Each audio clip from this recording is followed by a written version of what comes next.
Tabii önce hepimize sağlık dileyerek başlamak istedim bugün. Çünkü sağlık üzerine konuşma yapacağız. Ama müziğin de sağlığımıza olan şifasını es geçmeyelim istediğimiz için şahane bir müzik insanını da konuk aldık bugün programımıza. İki tane birbirinden kıymetli konuğumla 30 dakikalık bir yolculuğa çıkacağız. Yine dakikaların yetmediği, sohbetin derin derin devam ettiği ve program bittiğinde hala konuşacak çok şeyi geride bıraktığımız ve konuşamadığımız bir program olacak. Bambaşka sohbetlere NTV ekranlarında hoş geldiniz, sefalar getirdiniz. Bir cümlenin peşinden gideceğiz. Hemen bir bakalım.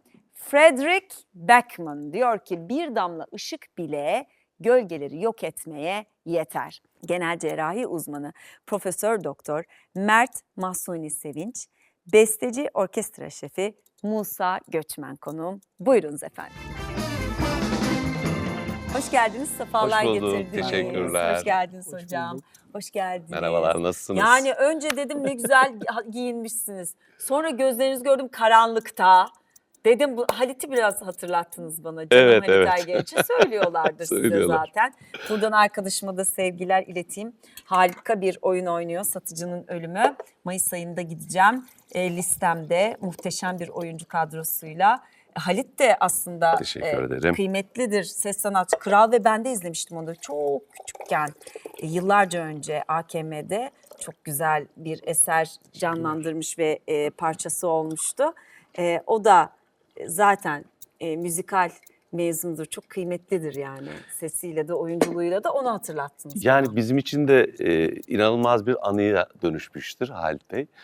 Bir gün Haliç'te 23 Nisan'da çocuklar için bir etkinlik yapıyoruz büyük orkestrayla. Ama Evet. dedik ki bütün katılımcılar koro olsun. Hepsi işte dosyalar paylaşıldı.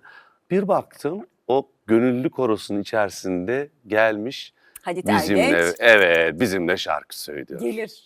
Benim büyük Çok mutluluktur naiftir. ve böyle hani o diğer kısımdan baktığınızda da o organizasyonu gölge düşecek hiçbir öne çıkmaya böyle teşebbüs dahi etmeden Yapmaz. muhteşemdi.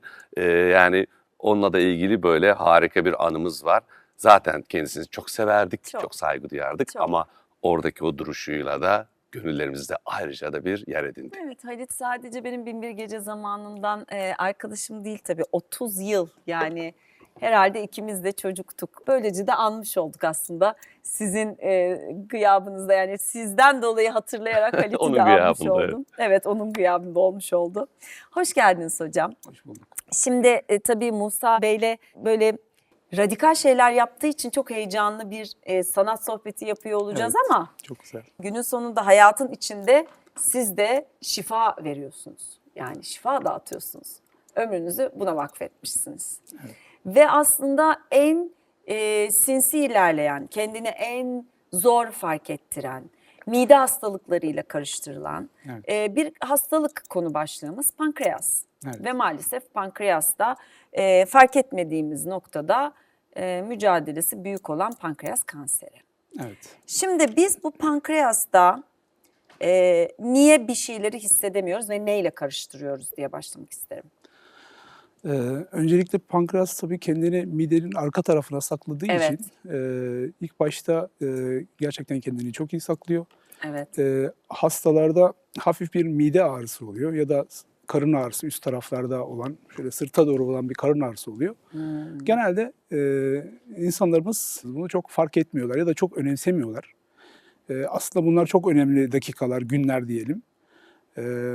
Daha sonrasında ciddi semptomlar ortaya çıkmaya başladıktan sonra zaten artık ondan sonraki dönemde bulgular ortaya çıkıyor ama gerçekten kanserde, pankreas kanseri için söylüyorum, bayağı ilerlemiş oluyor. Ne kadar O acı yüzden- bir şey bu. O zaman peki şu anda yüzdeye vurmamız gerekirse ülkemizdeki pankreas kanserinin karşılığı nedir? Yani şöyle her yıl yaklaşık 8.000 vaka, yeni vaka tanısı konuluyor. Yani çok tabii. iddialı bir sayı. Evet. Bu öncelerden çok daha fazlaydı. Şey var mı, kadın erkek yaş grubu spesifik bir ölçümlemeniz var mı? Tabii. Özellikle 60 yaş üstü, 60-80 yaş üstü hastalığı olarak biliniyor ama genç yaşta da artık görülmeye başlanıyor. Özellikle ailesel pankreas kanseri olan, ailesinde pankreas kanseri olan kişilerde bu yaş biraz daha erkene iniyor. O zaman aile geçmişi olanın daha tetkiklerini Çok önemli. sıklaştırması gerekiyor ve Çok bunun bir önemli. yaş sınırı yok. Yani ileri yaş hasta, 50 yaş 60 yaş üstü hastalar oraya geçiyor ama genç yaşta da var. Kadın erkek cinsiyet ayrımına bakacak olursak özellikle erkeklerde biraz daha fazla.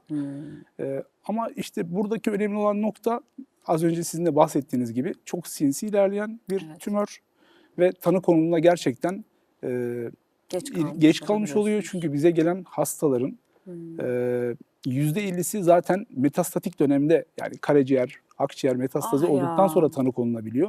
Bu hastalar zaten direkt kemoterapiye gidiyor ya da radyoterapiye gidiyor. %30'luk bir dönemi bizim lokal ileri ya da borderline dediğimiz tümör oluyor. Borderline'ın da şöyle bir şeyi var. Yanındaki büyük damarlara ve lenf nodlarına metastaz yaptığı için, yayıldığı için bu hastalarda yine bir tedavi şansımız daha iyi. Cerrahiye dönebilmek için. Bunlar öncesinde bir kemoterapi ya da radyoterapi verdikten sonra tümörün küçülmesine bağlı daha sonrasında ameliyat gerekiyor. Sadece %15-20'lik bir hasta grubu, aslında 10 hastadan ikisi bize başvurduğunda ya da tanı konulduğunda direkt ameliyata gidebiliyor. Bu kanserde de esas olan cerrahidir. Yani mümkün olan cerrahi yapabilmektir. O yüzden gerçekten sinsi ve sessiz bir tümör en sıkıntılı tümörlerden Hep bir bir tanesi. teyakkuz olmak gerekiyor. Evet. Şimdi biraz da Şüphelenmek lazım. pozitif şeyler. Şimdi bilgi alıyoruz, oradan müziğe dönüyoruz. Oradan geçiyoruz oraya. Askeri mızıka okulu ne demek? Askeri Müzik Okulu aslında çok köklü bir geleneğin devamı. 1831. 1831'de 2. Mahmut'un Müzika-i Humayun'u kurmasıyla başlayan bir gelenek. Aslında bugün de yaşadığımız bütün orkestral, klasik müzik, onların temelinin atılmasını sağlayan. Bando mızıkacıları mı bando, yetiştiriyor? tabii ilk başta bando olarak başlıyor. Daha sonra gelip ikiye bölünüyor. İkiye bölündükten sonra işte riyasete cumhur oluyor bir kısmı. Bir kısmı yine bando olarak kalmaya devam ediyor. Aslında şu anki içinde bulunduğumuz bütün klasik müzik ve senfonik orkestraların kökenini oluşturuyor. Ben de o gelenekten olmanın onuruyla, gururuyla Muhteşem hayatımı bir yaşamaya şey. devam ediyorum. Ama orada şöyle bir kafam karışıyor. Şimdi müzik dediğinizde Musa Beyciğim özgürlük var. Hani açık. Ve aslında siz de bugüne kadar o kadar ilklere imza atmışsınız ki bu bağlamda. Klasik eserlerle türküleri birleştirmek ve vesaire hepsini dinleyeceğim sizden Evet. ama başına askeri gelince disiplin, hani ütülü her şey net, sınırlı, saatli. Şimdi orada kafam karışıyor. Aslında kafanızı karıştırmasın. Sonuçta bütün sanatların temelinde sıkı bir disiplin var. Ama o disiplini siz özgürlükle harmanlayıp yapmak istediklerinizde bir onun yolmuş gibi düşündüğünüzde, o yolun düzgün ilerlemesi gibi düşündüğünüzde o zaman faydası büyük oluyor. Hani baktığımızda evet disiplin dışarıdan baktığımız şekle dayalı disiplin bambaşka bir yere götürebilir. Ama bir iç disipline dönüştürüp de siz bunu sanatla harmanlarsanız o zaman işte proje bazında ve çalışmalar bazında inanılmaz ileri gidiliyor. Çünkü mesela ben hala günde 5-6 saat çalışıyorum. Hala eser yazmaya devam ediyorum ve hala yani sayısı mesela senede 100 konserin üstünde yapıyoruz. Ne diyorsunuz? Tabii kendi konser salonumuz var Ankara'da, işte 40 kişilik orkestramız, onlar üzerinden gidiyor her şey ve baktığınızda bunu yapabilmek için de tabii ki o yönetim ve disiplin de işin içinde olmak zorunda. Ama bu disiplin şekle dayalı bir disiplinden öte iç disiplin ve çalışma disiplini olunca da ortaya eser çıkmış oluyor. Aldım cevabımı. Gördünüz mü? Net olarak aldım cevabımı yani. Şimdi en etkilendiğim şey tabii bu. Ankara'da bir konser salonunuz var. O konser salonunun içinde orkestranız var size ait. Evet. Besteler yapıyorsunuz. Bir de eğitimler veriyorsunuz değil mi? Evet. Yanlış bilmiyorum. Şöyle atölyeler bazında, yani bir kurs gibi eğitimler değil. Çünkü şeyi de çok önemsiyoruz. Evet, müzik yapılabilir. Değil mi? Müzik hani çıkarsınız. Bu Tabii. eğitimi zaten aldık. Orkestralarla çıkarsınız Evet. ve genelde 4 duvar etkisi içerisinde yapılır. Yani orkestra çalar, dinleyenler sessizce dinler. Ben dedim ki bunu bir kaldıralım, bir duvarını kaldıralım. Yani seyirci de işin içine girsin. Seyirciyle de beraber ürettiğimiz interaktif, içinden geldiği gibi davransın. Mesela en eğlenceli eserde değil mi? Doğal olarak klasik müziğin belli bir kuralları var, dinleme kuralları. Tabii. Ona da saygı duyuyoruz çünkü dinleme kalitesini arttırıyor. Evet. Ama onun ötesinde Bir de işin içine dahil olduğunuzda dans etmek istediğiniz yerde dans edin, alkışlamak istediğiniz yerde alkışlayın, beraber söyleyelim, beraber üretelim deyince büyük bir topluluğa dönüştük ve bunun yanında işte yüzlerce atölyelerin sonucu olarak koristlerimiz, beraber söylediğimiz işte bunlar tamamen amatör topluluklar ama artık sayıları binleri geçti. Yani binler korosu diye adlandırıyoruz. Bizim için de bu büyük keyif oluyor. Yani aslında bir eğitimden öte kültürel bir buluşmayla hep beraber müzik ürettiğimiz, hep beraber işin içinde olduğumuz interaktif bir yapı çok doğru oluyor. İstanbul'a da isteriz. İstanbul'a şöyle yapabiliyoruz mecburen. Doğal olarak konserlere gelip Turneye gidiyoruz, turneye geliyorsunuz. geliyoruz ama ayda bir iki sefer İstanbul'da, özellikle AKM'de, Taksim'de Şeyi çok doğru yer vermek alıyoruz. isterim. Musa Göçmen sosyal medya hesabınızdan mı bu bilgilere Evet, ulaşabiliyorlar? aslında Musa Göçmen sosyal medya hesabına, özellikle Instagram temelli olduğunda buraya ulaşabilirler. Çok da hani bütün bilgiler de, program hepsi orada mevcut. Tabii ayrıca da işte CSO Ada, AKM, İzmir Adnan San, buraların ayrıca sitelerinde de tabii programlarımız ve kendi programımız, salonumuzda programı yer alıyor. Mert Hocam, Mert ismini mi kullanıyorsunuz, Mahsuni mi? Mahsuni kullanıyorum ama Mert daha kolay Ya. oluyor. O yüzden aslında ikisini de kullanıyorum diyebilirim ya. Mahsuni de böyle güzel bir Türk sanatçısı ismi gibi oluyor. Evet, Mahsuni Şerif'ten Mahsuni geliyor. Evet, Şerif'ten. Mahsuni Şerif'ten. Yani öyle bir yere gidiyor hikaye aslına Evet. bakarsanız. Sever misiniz müzik? Severim. Ve mesela Bingöl Hocam kulakları çınlasın, tedavide müzik çok kullanır. Sizde var mıdır öyle bir şey? Kesinlikle müzik ruhun gıdasıdır. Evet. Apayrı bir şey. Yani ben Evet. hatta ameliyatlarımızda da mutlaka kenardan hafiften müzik çalar mi? yani. Özellikle uzun süreli ameliyatlarda kendimizi veririz ona. Yani gerçekten Sizin işiniz çok zor. çok önemli. Evet. Müzik ayrı bir şey.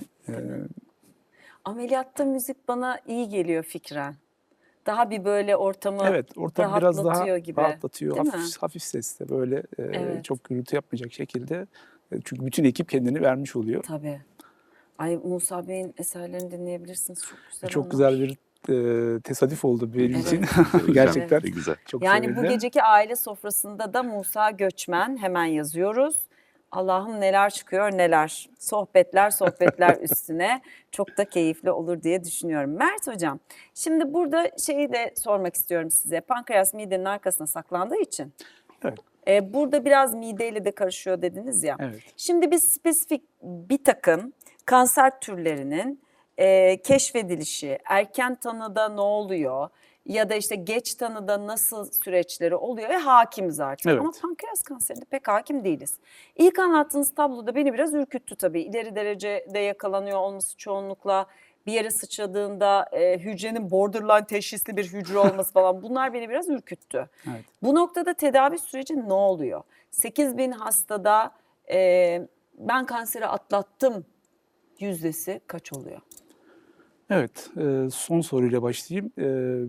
Maalesef ortalama pankreas kanserinde ortalama sürvi, yani beklenen yaşam şu an %12-13 civarında bir Kötüymüş. kötü bir. Ama burada işte şu önemli. Özellikle o bahsettiğim %20'lik kısım vardı. Direkt cerrahiye giden, yani erken evre olarak gelen tümörlerde ya da erken evre yakaladığımız tümörlerde bu %40'lara kadar ulaşabilmektedir. Güncel tedavilerle beraber. Çünkü hem radyolojik tetkikler, hem onkolojik tetkikler, hem cerrahinin tetkik teknikleri gerçekten Bir son araya geliyor. 10-15 yılda çok ciddi şekilde başarılar gösteriyor. Ama işte bunun tam etki edemediği tek kanser türü belki pankreas kanseri diyebiliriz. Burada da bütün olay erken yakalamakta. Yani Biz buna neye gidiyoruz, neye bakmaya, hangi doktora gidiyoruz pankreas kanseri için? pankreas kanserinde iç hastalıkları dahiliye olabilir, İç genel hastalıkları. cerrahi olabilir. Yani Kan genel tahlilinde gastroenteroloji çıkmıyor ama, değil mi olabilir. bu? Kan tahlilinde bazı markerlar var diyorlar, kanser markerları. Bu Kan pankreas tahlillerinde için- evet bir CA bir de CA19-9 tetkikleri var. Bunlar sadece uyarıcı olabilir. Buradaki kilit nokta, birincisi insanlarımızın mutlaka bir ağrısı varsa, çünkü vücut sinyal veriyor. Bir sinyali varsa bunu ertelememesi gerekiyor. Bunun başka çözümü yok. Bu çok önemli. Tamam. Tabii şöyle şanslı durumlar da oluyor. Aslında şanssızlık ama şanslı olduğundan bahsediyorum. Mesela pankreas baş kısmının olduğu bölgede koledok dediğimiz ana safra kanalı o bölgeye açılıyor. Bazen oradaki 1 santimlik bir tümör o kanalı tıkadığı için hasta da sarılık gelişiyor. gözlerinde sarılık olmaya Ha. başlıyor. Hatta kaşıntı oluyor. Benim birçok hastam kaşıntıyla geldi. Yani kaşıntıyla önce cildiyeye gidiyor. Benim Tabii. kaşıntım var diye. Aslında skleralarda iktidarından dolayı. Oradan dahile bir bakıyorsun tabii ki bir tetkik edilmeye başladıktan sonra zaten yol gidiliyor. Yani gidilemeyen yer tetkik edilmeye başlanamıyor. Yani orada şüphelenmek gerekiyor. Hatta ben dün akşam bir şey okudum. Ünlü İtalyan tenör Luciano Pavarotti 2006 yılında pankreas kanserine yakalandı. Evet. Bir ameliyat geçirdi ve 2007 yılında, yani yaklaşık bir sene sonra maalesef hayatını kaybetti.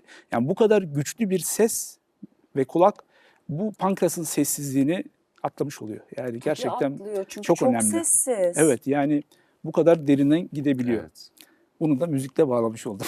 Bak, Evet hocam. bir Yani bağ kuruldu. evet, bizim için de hani Ama tabii ki dikkat etmek lazım. yani bizim için de tabii ki hani çok önemli. Ama hep ben şunu düşünüyorum. Hepimiz şöyle bir şey için yaşıyoruz. Bir gün bir hekimin siz er ya da geç, yaşın Evet. kaç ol, sizde şu var dediği ana kadar aslında çok güzel bir zamanımız var. Hani uzunlu kısalı çok şey ama mutlaka bir gün birimize bir teşhis koyuluyor doğal olarak. Evet. Doğal olarak. Haklısın. İşte ben de diyorum ki o teşhis koyulan o ana kadar o güzellikleri yaşayacağımız, işte beraber üreteceğimiz, yapabileceklerimizi en iyi şekilde yapabileceğimiz bir hayat çizgisi yakalarsak aslında bence sağlığın bizi sürekli kontrol edip uyarması ve güzelliklerle hayatın yolunun çizilmesi bence çok dengeli gidecektir o zaman diye Kesinlikle düşünüyorum. katılıyorum. Ben de sürekli eşime aynı şeyi söylüyorum. Diyorum ki yani yaşayacaksak bir bu kadar daha yaşayacağız ama inşallah yani bir 50 yıl daha yaşamayı çok isterim tabii ki. Ama günün sonunda belli bir yerden sonra diyecekler ki "Cık, belin dikkat, dizine dikkat. İşte şeker mi başladı, kolesterol bir şey oluyor, kalbe dikkat. Şimdi bunlar başlayana kadar gerçekten yaşamak lazım. Yani hep böyle kalacakmışız gibi oluyor ya, öyle olmuyor. Çok önemli bir şey yani. O yüzden sizin gibi doktorlarımızı ağırlamak bizim için çok kıymetli. Çünkü Sağ evet olun, çok konuşunca teşekkür ederim. ürküyoruz belki ama aynen sizin dediğiniz gibi bir yere gidiyor hikaye. Kaçışı yok bu işin ama kendine ne kadar iyi bakarsan, hayatın ne kadar hakkını verirsen o kadar az ah diyeceksin o gün geldiğinde. Keşkelerin o kadar az olmuş olacak. Ve diyeceksin ki tamam devam ediyoruz, pes etmek yok. Nerede kalmıştık diyebileceksin. Yoksa öbür türlü çok büyük telaş. Daha yapmak istediklerim vardı. Daha ertelediklerim vardı. Daha birlikte üretecektik. Daha işte orayı gezecektim, orayı görecektim. Daha ona seni seviyorum diyecektim. Daha onunla baş başa zaman geçirecektim. Daha çocuğumla bunu yapacaktımla. Ve bir telaş alıyor o zaman. O tedavi sürecini de o telaşlar çok etkiliyor psikolojik olarak diye Evet, düşünüyorum. çok Ki etkiliyor. zaten başlı başına tanı almak bir telaş.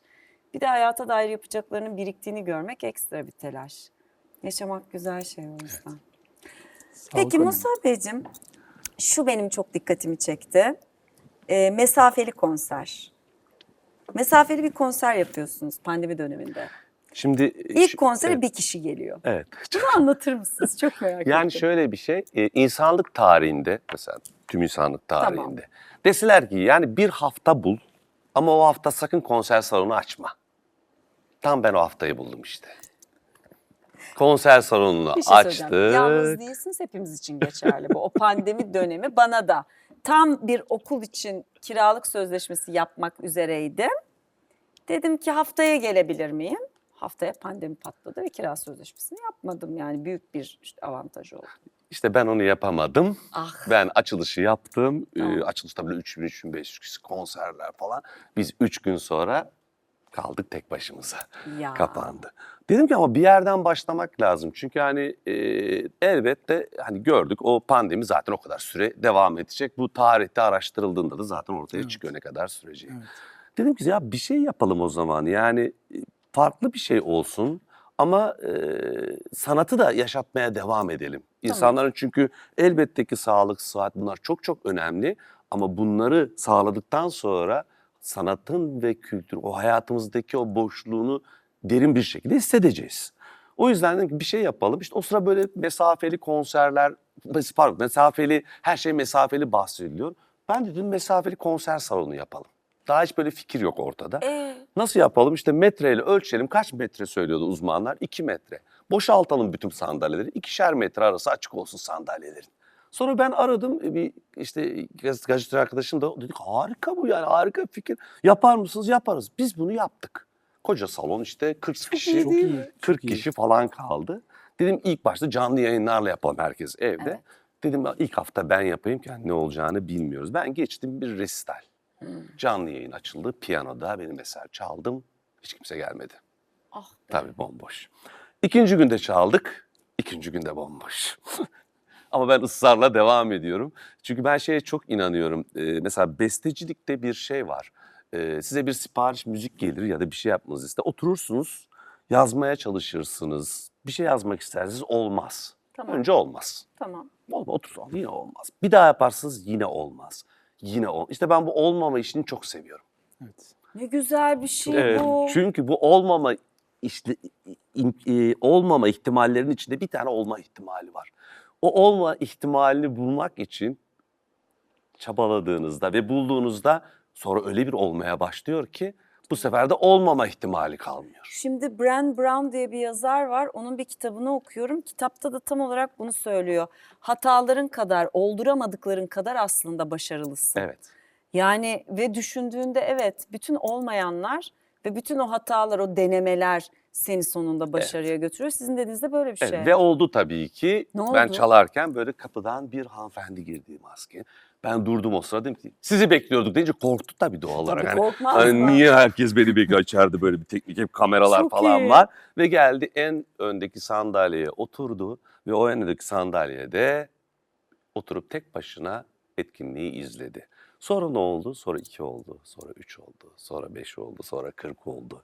Ve zaman geçtikten sonra bu başka yerlere yayıldı. Tiyatroların ilgisini çekti. Evet. Orada falan da tekrar bu haber oldu bizden Evet. çıktığıyla ilgili falan. Ondan sonra gittikçe yayıldı ve sonra biz ilk açık havada pandeminin ilk konserini yapmış olduk bizim orkestramızla. Muhteşem ya. Bizim için de bu muhteşem bir şeydi. Çünkü hepimiz için bambaşka bir yere doğru götürdü. Tabii bizim orkestra biraz garip bir orkestra. Yok siz zaten şimdi ben bu ilkler sadece mesafe değil. Tabii. Mesela 11 yıldan fazla devam eden çocukları çok sesli müziği stand-up tadında sevdirdiğiniz 280 taneden fazla temsil yapmışsınız. Çok sesli gösteri var. Sen for Sen Rock for Rock var. tabii ki. Londra Kraliyet Filarmoni'ye kadar uzanan dünya Evet. çapında bir projeniz Evet. bu. Selda Bağcan, Moğollar gibi birçok önemli isimle birlikte yapmışsınız. Onun dışında Metallica özel diye bir bölümü var Evet, Sen for evet, Rock'ın. Senfonik Anadolu, Senfonik Müslüm Gürses, Müzik Makinası, Senfonik Sema. Yani inanılmaz şeyler yapıyorsunuz. Bu böyle üretmek ve hani hiç kimsenin aklına gelmeyen şeyleri üretmek. Biz orkestra ilk kurduğumuzda dediler ki senfonik orkestra. Biz dedik biz klasik müzik çalmayan bir senfoni orkestrası kuralım. Değil mi? Çok değişik. Sadece klasik müzik çalmasın. Bak. Rock müzik çalsın. İşte Zeki Müren'de çalıyoruz. Gürses. Müslüm Gürses'te çalıyoruz. Ama öyle bir etkiye dönüştü ki bir kitle hareketine dönüştü. Ve işte 3 gün önce Eskişehir'deydik. Tamamen kapalı gişe bir konser, merdivenlere kadar dolu ve gidilen her yerde artık işte AKM, CSO her yerde kapalı gişe olan çok ciddi Maşallah. bir takipçisi olan bir senfoni orkestrası ve hani artık böyle biz bir hani rockstar gibi sahneye çıktığımız bir yapı. Hopluyoruz, zıplıyoruz, heyecanlı Senfoni tabii. orkestrasını rockstarlaştıran bir düzen ve bir dima, bir hayal gücü ve bütün hayalleri gerçekleştiren bir isim. Musa Bey ben size bugün doyamıyorum. Bir daha gelmenizi rica ediyorum ama Ne mutlu. hocam bu Whipple ameliyatı nedir? Whipple ameliyatı pankreasın baş kısmını tutan tümörlerinde yapılan bir ameliyat. Sadece pankreas ameliyatı değil, o Tamam. bölge kavşak bir bölge. Çünkü ana safra kanalının açıldığı alan 12 parmak bağırsağının olduğu bölge. Bu bölgenin tümörlerine periampüler bölge tümörü diyoruz. Bir de ampulanın kendisinde bir tümör oluyor. Bu bölgenin ameliyatlarında bu kısmı komple, o kavşak olan kısmı komple çıkarmak gerekiyor pankreas başıyla beraber. İlk tanımlayan kişi Whipple olduğu için adını isminden Whipple ötürü. bir Alman cerrah pankreatikoduodenektom ameliyatı. Ama tabii ki zor bir ameliyat ve komplike bir ameliyat. Yani %3'lerde 4'lerde mortalitesi %30-40'larda bir morbidite dediğimiz komplikasyon riski olan bir ameliyat. Bu ameliyatla beraber pankreasın bir kısmı, baş kısmı dediğimiz alanı, midenin bazı vakalarda bir kısmını alıyoruz, antrum dediğimiz kısmını, ana safra kanalının distal kısmını ve safra kesesi artı 12 parmak bağırsağıyla beraber o bölgeyi kavşak olarak çıkarıyoruz ve yeniden hepsine teker teker yol yapıyoruz, anastomoz yapıyoruz. Büyük bir ameliyat, komplike bir ameliyat gerçekten. Bu şekilde bir ameliyat. Allah, mesleğinize şapka çıkarmalara doyamıyorum ömrüm boyunca. Yani doktorlarımız ne kadar kıymetli, sanatçılarımız ne kadar kıymetli. Ne olursunuz hitap ederken bir bin kez daha düşünün ya, anlattığı şeyler. Peki bu pankreas kanseri en son raddede belli oluyor. %12 diyorsun falan. Bu benim canımı sıkıyor. Şimdi biliyorum, anlatıyor uzmanlarımız, vücudumuzdaki her organa ihtiyacımız var da. Şimdi ailesinde pankreas kanseri hikayesi olan bir şahıs gidip aldıramıyor mu bu pankreası tamamen de bu yükten kurtulsun mesela? Olmuyor mu bu iş hiç? Hiç mi olmaz? Bence çok güzel bir soru. Çünkü özellikle meme kanseri riski olan Mesela hastalarımızda tabii ki profilaktik meme ve mastektomi rahimde bunu yaşıyoruz. evet yapılabilir. Tabii ki pankreas çok değerli bir organ bizim için. Aslında Hepsi hayati değerli. tabii ki hepsi değerli. Pankreasın çok önemli iki işlevi var. Bir endokrin bir de egzokrin fonksiyonlar dediğimiz bir tanesinde bizim yediğimiz yiyecekleri sindirecek enzimleri salgılayan salgılar. Tamam. Artı bir de hormon salgılar. Yani insülin, glukagon gibi şekeri dengeleyen. Çünkü aldığımız zaman şeker hastası oluyorsunuz. Tamam. Şimdi bu iki tane çok önemli görevi var. Bu yüzden hani pankreas kanseri riski yaşadığım için pankreasımı aldırabilir miyim sorusu tıbbi şu açıdan söyleyeyim. Ameliyat gerçekten bu ameliyat da çok komplike bir ameliyat. Yani onu alacağımız bir ameliyat da çok komplike bir ameliyat. O yüzden hani bir açı olabilir belki ama pankreası bizim total aldığımız durumlar oluyor tabii ki. Çünkü mesela duyuyorum safra kesesi alınabiliyor. Safra kesesi alınabilir. Ama gene o da kıymetli. O da Tabii ki. alındığı zaman vücut bir problem yaşıyor. Kısa süreli bir vücut kendini ona atake ediyor bir şekilde. Ama mesela kendini... işte pankreasta çok ihtimal var. Ben bununla yaşamak istemiyorum. Daha sonra üzüleceğime şimdi alınsın ve tedaviyle ben hayatıma hani yan tedavi, pankreas yerine verilecek bir yan tedaviyle hayatıma devam ederim. Olabiliyor mu? Bu şu an mümkün değil. Yani Ha. bu şekil bir istek, yani bu şekil bir ameliyat ama pankreası tamamen aldığımız durumlar oluyor. Özellikle pankreasın kistik neoplazileri var, kistik tümörleri var. Bunlar pankreasın her tarafına, baş, boyun, gövde, kuyruk her tarafa yayılmışsa bunlarda biz total pankreatektomi yapabiliyoruz. Mesela. Pankreas kanseri bazen birkaç yeri tutup bunda da yine pankreasın tamamını alabiliyoruz. Bu gibi durumlarda total pankreatektomi yapılabilir. Tabii ki bunun güzel tarafı şu, pankreası total aldığımız zaman bahsettiğimiz şeker hastalığı için yani biz insülin için dışarıdan insülin alabiliyoruz insülin tedavisiyle ya da pankreatik enzimler var. Bu enzimler de son dönemler bayağı yaygınlaştı özellikle ilaç olarak. Bu ilaç ekstrelerini veriyoruz ve hastalar normal hayatlarını idame edebiliyorlar.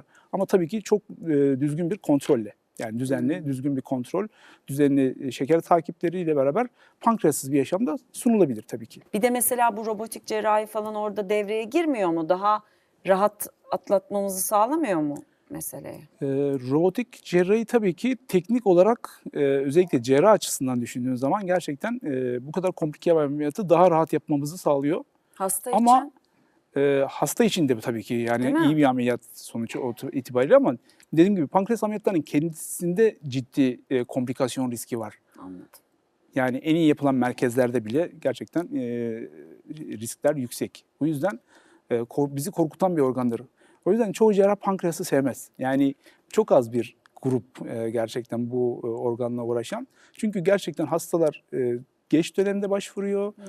Tedavisi zor, tanısı zor, sonrası zor. O yüzden tek şeyimiz erken teşhis. Bunun için çalışmamız gerekiyor. O zaman buradan bas bas bağırıyoruz ki Evet. lütfen check-up'ları ertelemeyin. Çok güzel. Ya tabii ki yani biz plan yaparken başımıza gelenlerden ibaret hayat. Evet. Ama orada da Musa Beyciğime dönüyorum ve diyorum ki onun dediğini tekrarlayarak hayat yaşamaya çok değer. Bir gün bir şeyler söylenecek doktorlar tarafından. O güne kadar güzel müzik dinleyin, güzel yemekler yiyin, güzel sohbetler edin, güzel seyahatler yapın. güzel sevin, güzel yaşayın. Bence en önemlisi bu. Ankara yolları taştan, siz çıkardınız bizi baştan gibi Bekleriz. diyerek bitirmek isterim. Bütün bilgiler için de çok Çok güzel. teşekkür ediyorum. İyi ki varsınız. Hep beraber. Cesaretinize ve disiplininize hayran kaldım. Tam gaz devam, takibe alıyorum hemen. Teşekkür ederim. Çok Bugüne sağ ol. kadar bilmediğim için de özür dilerim. Aşk olsun. Öyle. Aşk olsun Aşk. gerçekten.